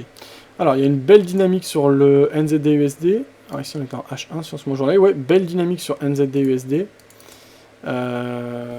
Plus forte que sur NZD CHF, on l'a vu tout à l'heure, parce qu'on a cassé les précédents plus hauts. On voit qu'on est quand même dans une zone de résistance ici, donc il faut se méfier. Bon retour des vendeurs, donc quelque part, ceux qui veulent jouer le rebond sur la résistance peuvent se protéger au-dessus des précédents plus hauts. Donc un stop relativement serré, un objectif potentiel important, donc un bon ratio gain-perte possible et cohérent techniquement. Non, belle impulsion, moi, je suis tenté par à la vente. Ce qui me dérange un peu, c'est qu'on est dans une phase de range, puisque les précédents plus bas sont pas plus bas que les précédents, donc on n'est pas en tendance clairement baissière. Ça peut m'intéresser quand même. On a une belle zone de résistance.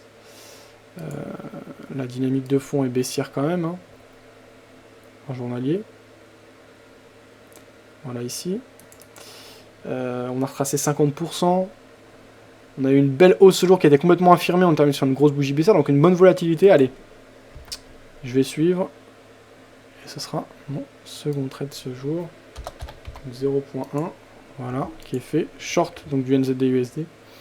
Alors mes points de sortie, je vais mettre donc un premier point de sortie au-dessus des précédents plus hauts du jour, qui est également au-dessus de la zone de résistance, ou à la limite au-dessus même des 50%.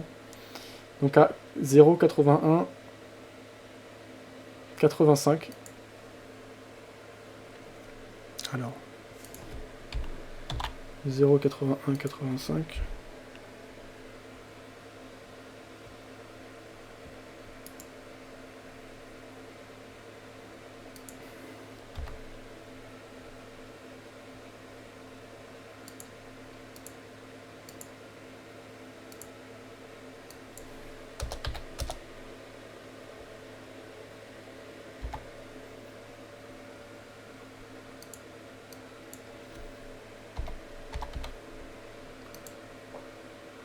Voilà, donc là on a notre premier stop qui apparaît.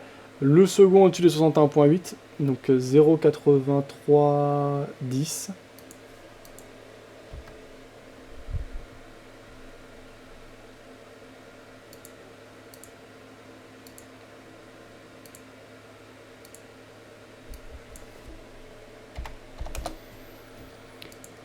Voilà, et donc le dernier stop, ben on va le mettre au-dessus des précédents plus hauts, ça me paraît un peu haut, mais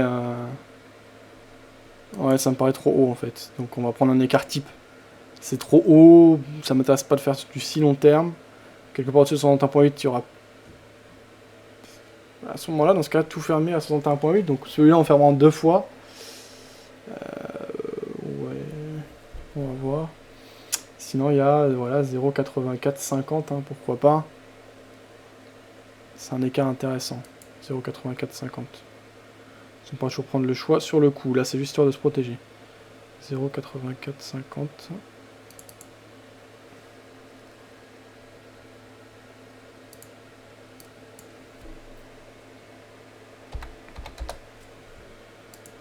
Voilà. Voilà, donc on a notre trade dans le sens de la tendance. Voilà, donc notre équité est actuellement à 10 141 €. J'ai fini au niveau des prises de position et de la gestion, parce que j'ai pas pu fermer sur mon Eurodoll. J'aimerais le fermer, mais pour l'instant, ça n'est pas possible, donc on verra demain. Toujours notre position à la vente sur le Dow Jones qui se passe bien, et 2 positions donc ce jour. Alors, je les précise, date. Voilà. Donc, NZD-USD, prise de position à la vente, et vente également de l'AUD-USD. Alors c'est marrant parce qu'on pourrait croire que c'est tout à fait corrélé ces deux prises de position. Quelque part on a sur les deux des impulsions, donc c'est pas des plus diversifiés ce que j'ai pris. Mais quand on regarde le contexte, c'est quand même bien différent. À USD on a une tendance qui est clairement prononcée, alors que là on avait quand même une décorrélation par rapport au NZD-USD, où on avait finalement quelque chose de plus rangé. Mais l'impulsion reste la même, hein, et vient de l'Océanie. Donc voilà, cette vente de ces deux devises, on verra ce qu'il en est. Alors sur le chat écrit, je lis ce qui se dit... Et ensuite, on ira faire un tour du côté des blogs. On a fait plus d'une heure, j'ai pas vu le temps passer ce jour. Voilà, n'hésitez pas à donner vos avis, en tout cas, vos prises de position et votre bilan du jour à marquer sur le chat écrit. Alors, ça on l'avait vu, comme d'hab. Après, il faut qu'il y ait une bonne ambiance. Faut pas prendre des trolls, des cassos, disait Yo-Yo. De toute façon, ça, les trolls et les cassos, ça n'existe que sur Internet. Dans la vraie vie, t'en as jamais. Je veux dire, tu te balades... Dans ton centre-ville ou n'importe où, bon, t'as des cas sociaux, mais c'est d'autres genres. Mais je veux dire, tu vas pas avoir des mecs qui disent n'importe quoi, etc. Ça, on peut se le permettre que par l'anonymat du web. Alors là, en plus du fait que ce soit les relations... Bah même quand tu vas dans les salons, voilà. Quand tu vas dans les salons de trading, tu vois jamais des mecs qui disent que de la merde, ou qui manquent de respect à des gens sans raison, ou qui viennent dire n'importe quoi pour s'amuser. Donc quand t'as l'aspect réel, ça n'a plus rien à voir déjà d'une. Et en plus de ça, de toute façon, on réunira que des gens qui payent... la cotisation mensuelle, donc ça tout de suite c'est un filtre très utile. Donc là on n'aura pas du tout de mecs qui viennent faire n'importe quoi, et même au-delà de ça on n'aura que des gens motivés qui sont prêts à dépenser de l'argent pour être dans des conditions de travail optimales, partir sur des projets, échanger avec des gens, etc. Donc c'est pareil à mon avis comme filtre. Voilà. Market qui disait, ce qui est cool c'est que tu connais beaucoup de monde, des brokers et des gens pour négocier des réducs de frais et commissions, disait Market Bull. Oui, de toute façon, ça c'est clair qu'avec n'importe quel courtier, tu peux négocier plus tu génères de volume. Donc forcément, si tu es tout seul ou si tu es 4 ou 5, même si le trading c'est plus une question de capital que nombre de personnes, en général tu génères plus de volume que si tu es tout seul. Donc là, ça te permet de négocier, et puis de négocier donc, des meilleurs spreads auprès d'un courtier. Mais même au-delà de ça, l'idée c'est aussi peut-être à travers cette salle pas forcément réunir que des gens qui ont une grande expérience des marchés, etc. Je pense qu'il en faudra, c'est important, etc. Mais en tout cas, des gens motivés. Et à partir de là, ça peut être des gens motivés, par exemple, qui connaissent pas bien tel ou tel marché, par exemple, qui connaissent bien le marché action, mais qui ne connaissent pas le marché forex, ou qui ne connaissent pas le marché des futurs. Moi-même, je ne connais pas bien le marché des futurs. Eh ben, profiter de cet espace pour échanger avec des gens qui vont trader au quotidien les futurs, connaître d'autres marchés. Et quand on connaît un autre marché, qu'on va aller vers quand on est spécialisé sur un marché, qu'on va aller sur un autre, eh ben, peut-être qu'on a besoin de discuter avec quelqu'un avant d'aller sur l'autre marché, quelqu'un d'indépendant. Et justement, il n'y aura pas l'aspect commercial, puisque les brokers vont toujours tout vous peindre en rose quand ils vont vous vendre leur offre, etc. Et c'est pas toujours la vérité, on le sait. Donc de discuter entre particuliers, et justement le fait qu'on cotise tous, donc qu'il n'y ait pas un broker derrière qui finance la salle, etc. Ça, c'est important aussi. Hein, ça laisse une certaine indépendance, une autonomie, et donc la possibilité de prendre des vraies décisions. Et d'avoir des avis neutres, quoi, et objectifs. Donc ça, ce sera un avantage intéressant si on arrive à créer une belle équipe, en tout cas un bon petit groupe. Voilà. Ça, on avait vu. Ce qui est cool, c'est que tu connais beaucoup, ça on avait vu. Parce que si c'est pour se bouffer la gueule au bout de quelques jours, disait Yo-Yo, non, mais ça n'arrivera pas. Hein. À mon avis, il n'y a qu'à voir comment ça se passe dans les salons, dans les choses comme ça. T'as que des gens motivés pour travailler. Voilà, y a pas de problème. Alors, Market Bull qui disait, en soi, trader en communauté t'aide de beaucoup de monde, des brokers et des gens pour négocier. Ça, non, c'est pas ça. En soi, trader en communauté t'aide dans tes prises de décision et objectifs. On voit pas tout le marché on voit pas tous le marché de la même manière. Comme dit Benoît, il faut le sentir. Certains ont plus de feeling avec une paire que d'autres, disait Market Bull. Market qui disait oui, une zone outil e-book ou article intéressant. Ouais, je mettais blabla pour les articles intéressants pour moi. Je vais peut-être changer les noms, comme ça ce sera plus simple, effectivement, Market. Où tout le monde peut venir et ajouter un truc ou y télécharger certains docs. Ça, tu peux déjà dans la partie blabla, Market, sur le chat, sur le forum, pardon. Je vais voir cela. Mips qui disait je voudrais pas influencer en collant un Fibo du plus haut au plus bas. Je parle de NZD. Avec ce type de Fibo, tu as de bonnes résistances et supports. Alors, est-ce que tu peux partager un graphique? Parce qu'il me semblait l'avoir fait, hein, là, ici, j'ai NZD USD sous les yeux. Et j'ai repéré les plus hauts et les plus bas. Donc, qu'est-ce que tu... Pour toi, ils sont pas bons les plus hauts et les plus bas que j'ai repérés. Qu'est-ce que tu avais repéré pour ta part, etc. N'hésite pas à développer. Market qui disait Fab, en tant qu'apporteur d'affaires chez ActiveTrade, tu as accès à leurs outils point pivot. Je pourrais tout à fait avoir accès à leurs outils, mais je ne regarde pas les points pivots. Donc, non, je pense que je pourrais tout à fait, hein, effectivement, parce que je les connais bien, ActiveTrade, etc. Donc, de toute façon, je pense pas que ça poserait de problème si je leur demandais. Mais je m'en sers pas. Donc, je peux pas te répondre. Pourquoi, Market? Mips qui disait plus 8,9 pips. Mips, t'es là? Oui, je coupe le son. Ah, ok. Ouais, tu dis, t'as pris 8,9 pips ce jour? Non, mais là, oui, non, mais j'ai un cours ouvert actuellement. Et j'ai pris. En fait, j'ai eu une position qui s'est fermée à moins 9 euros. Donc, ça va être la mauvaise position du jour, quoi, déjà. Donc, et là, j'en ai ouvert une autre. Et là, elle est haussière, quoi. Voilà. D'accord. Je suis long pour l'AUD USD. D'accord. C'est la seule position que t'as en cours? Oui, ben, je peux pas ouvrir d'autres positions. Hein. Pourquoi ça prend déjà toute ta marge? Oui. Ah, oui, d'accord, ok. Ouais, donc AUD-USD, t'as pris position à l'achat. Moi, j'ai pris position à la vente. Donc là, on pourrait être la contrepartie de l'autre. Alors, c'est toujours étonnant quand on est deux traders particuliers qu'on a un avis opposé, hein, parce que toi, t'es acheteur, moi, je suis vendeur. Est-ce que tu peux me donner tes arguments par rapport à ton achat? Parce que ce matin, j'ai regardé les analyses à FixM à DailyFX. Et il disait que ça allait monter, donc voilà. D'accord. Est-ce que tu te rappelles des arguments? Est-ce que c'était plutôt technique, fondamental? C'était technique. Par contre, ils avaient tracé la Fibo des plus hauts au plus bas. Et ils avaient montré que ça allait dépasser une zone de la Fibo. Voilà. Ok. Alors, j'irai regarder l'article. Je vais voir, je suppose que c'est facile à trouver. C'est la vidéo de ce matin à 11h. De 11h en 11h, de 11 à 12 quoi. D'accord, c'est Vincent Gann Je ou veux pas dire de Adrien bêtises. Raymond? Hein. Oui, celui de Raymond. D'accord, très bien, bah j'irai jeter un coup d'œil, ok. Et donc t'as suivi ce signal et pour le moment c'est négatif, c'est ça? Non, non, pour l'instant c'est positif. Ah, acheter la AUD-USD? Oui, oui, j'ai acheté au plus bas. Ah d'accord, ok, bah très bien. Alors, Par contre, Adrien Raymond, il avait signalé que demain, pour les experts, pour ceux qui savent trader l'USD, fait la lire turque, il va y avoir du changement demain, quoi. Voilà, surtout c'est demain 13h.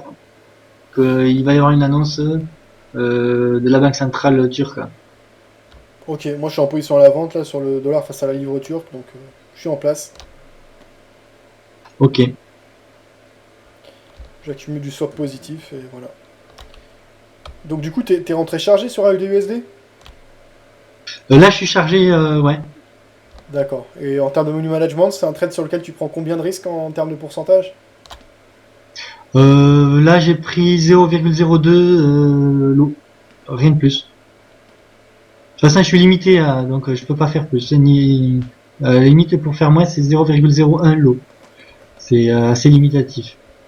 Mais bon, ça correspond à mon capital.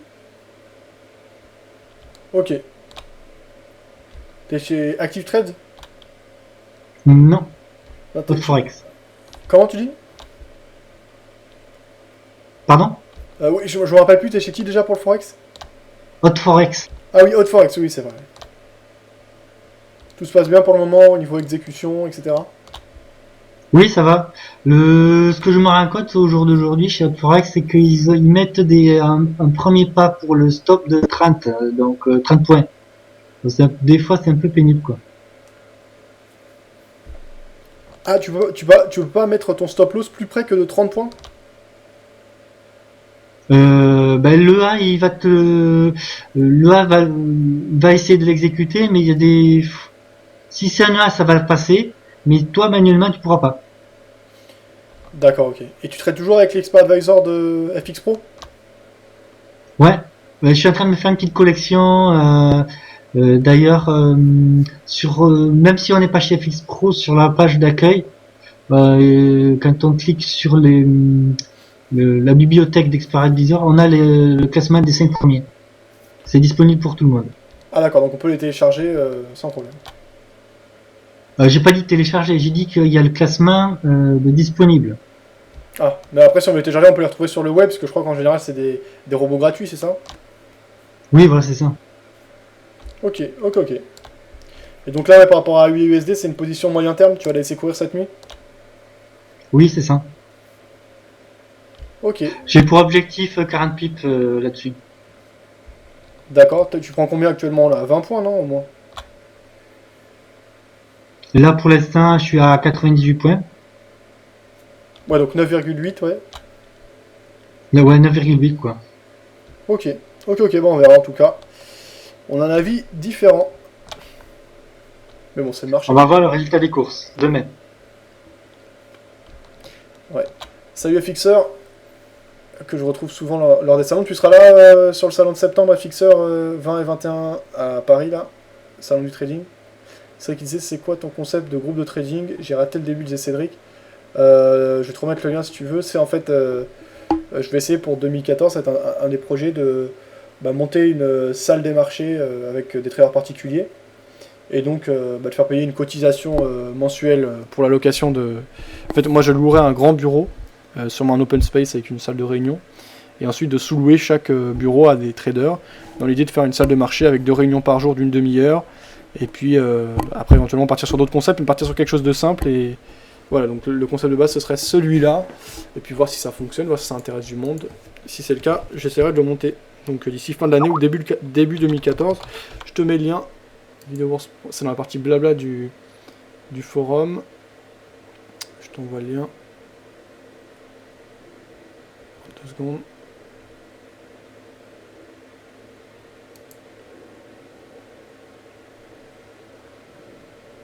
Si vous avez des questions, si vous voulez des précisions, n'hésitez pas à l'indiquer. Hein. Pour l'instant, j'en ai parlé rapidement parce qu'il reste beaucoup de temps. Mais ça va être un projet dans lequel je vais mettre beaucoup d'énergie parce que j'y crois et je pense que ça va être intéressant. Alors, je vais revoir les calculs ce soir. Moi, j'ai réouvert un compte démo sur ActiveTrade ce matin, disait Market Bull. J'ai fait du high frequency trading. Ah ouais, carrément. Non, t'as juste fait du scalping parce que je crois que le high frequency trading, c'est plusieurs milliers d'opérations à la seconde. Ou plusieurs centaines en tout cas. Enfin, en tout cas, des opérations très très rapides. Et là, on voit que c'est un compte donc tu as ouvert ce matin.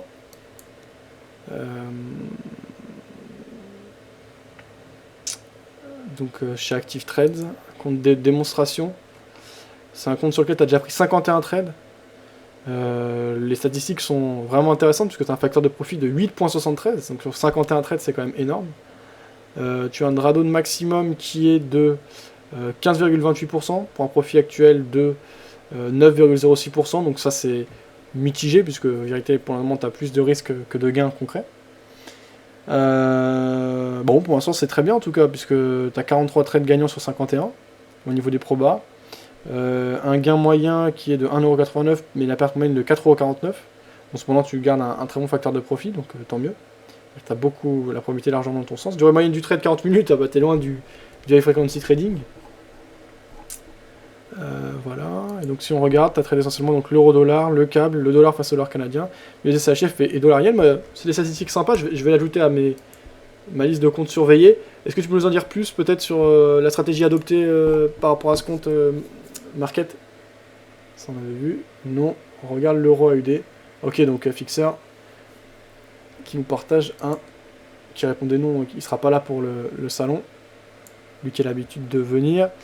Et sur l'euro AUD, eh bien pourtant on a donc eu un premier achat ici, il s'agit du graphique en journalier, donc sur cassure des précédents plus hauts. Donc, ça c'est une approche cohérente, hein, on suit l'impulsion en cours, la tendance de fond était plutôt haussière, par contre la tendance long terme était clairement baissière.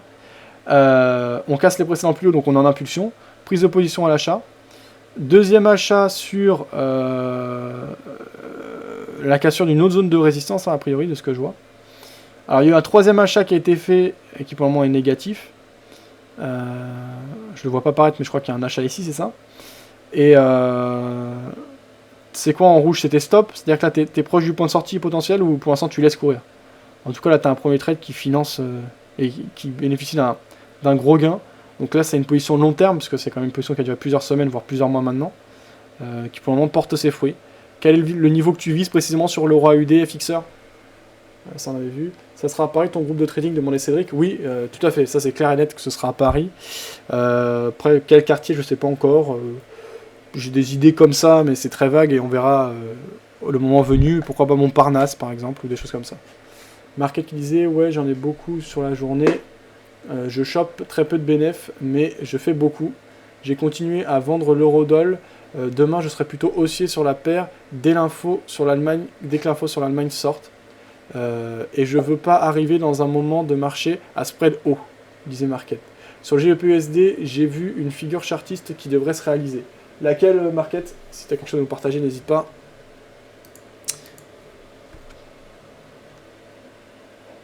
Alors, on va aller voir du côté des blogs enlil.com, voir s'il y a une publication. On va se quitter là-dessus, mais en fait, non, je vais pas le faire. Après, on sort un peu du concept de l'émission qui est de tout faire sur 1 heure. Et là, ça fait déjà plus d'1 heure. Qu'est-ce que c'est que ce bordel là? Ok, 1h23 déjà d'émission, donc non, on va pas regarder les blogs, c'est comme ça. Merci à tous d'avoir suivi cette émission. Je rappelle que vous pouvez suivre les résultats de mon compte en dessous et au-dessus du cadre de diffusion de l'émission, vous avez les liens vers mon MyFXbook. Je publie également mes résultats via les fournisseurs de signaux sur Metacos, donc la communauté MQL5. Je vais vous laisser le lien sur le chat écrit. Moi, je serai présent demain soir de 18h à 19h. Cette semaine, on va recevoir des invités intéressants en interview. Donc, restez connectés et de toute façon, venez au moins faire un petit tour sur le site pour voir le programme. Quand j'aurai la confirmation, je le publierai clairement, voir si l'invité vous intéresse. Autrement, ce sera disponible en différé. Je fais un dernier point sur ce qu'il dit sur le chat écrit, sur ce je vais vous laisser.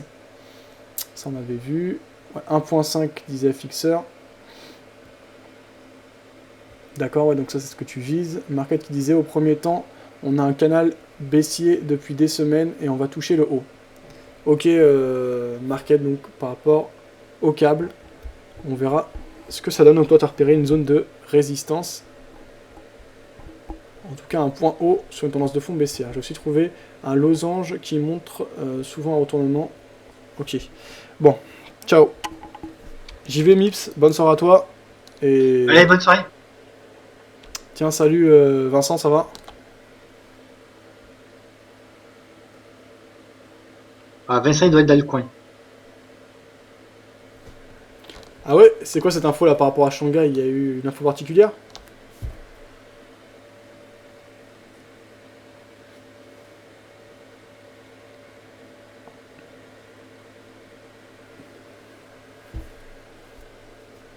Ok, bah je vais aller regarder ça, Vincent. Si t'as un lien à faire partager, n'hésite pas. Vincent qui parle par écrit via Mumble.